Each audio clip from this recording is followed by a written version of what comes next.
જૂનાગઢના રા ખેંગારને પરણીને રાણી બનેલી રાણકદેવી રાજાના મરણના કારણે કયા સ્થળે સતી થઈ હતી? તો આપ સૌ જાણો છો કે સિદ્ધરાજ જયસિંહનું જેની સાથે વિવિસાલ નક્કી થયું હતું એ સ્ત્રીનું નામ છે રાણકદેવી.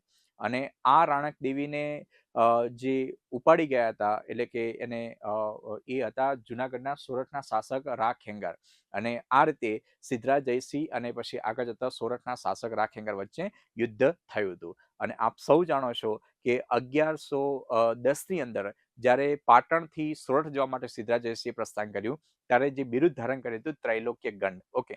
અને 4 વર્ષ પછી જ્યારે રા ખેંગાર એ પકડાય છે ને એ પણ એના જે ભાણેજ દેસળ વિસળને સત્તાની લાલચ આપીને ફોડી અને પછી એની બાતમી લઈ અને એને પકડવામાં આવે છે અને ગિરનાર પર્વતની તળેટીમાં જે યુદ્ધ ખેલાય છે અને એ યુદ્ધ સિદ્ધરાજ જયસિંહ જીતે છે અને રા ખેંગારને મારી અને આ જે ઉપલબ્ધિ જે પરાક્રમ મેળવે છે એટલે એમણે આ યુદ્ધ જીતા પછી 1114માં જે બિરુદ ધારણ કર્યું હતું રા ખેંગારને હરાવીને એ હતું સિદ્ધ ચક્રવર્તી.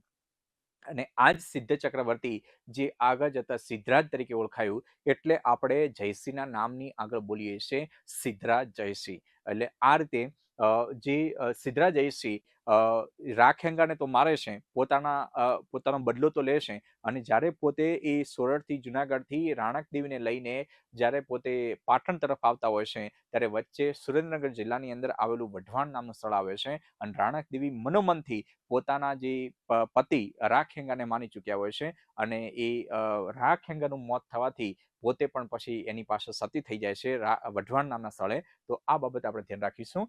ઓપ્શન બી જે છે આપણો અહીંયા રાઈટ આન્સર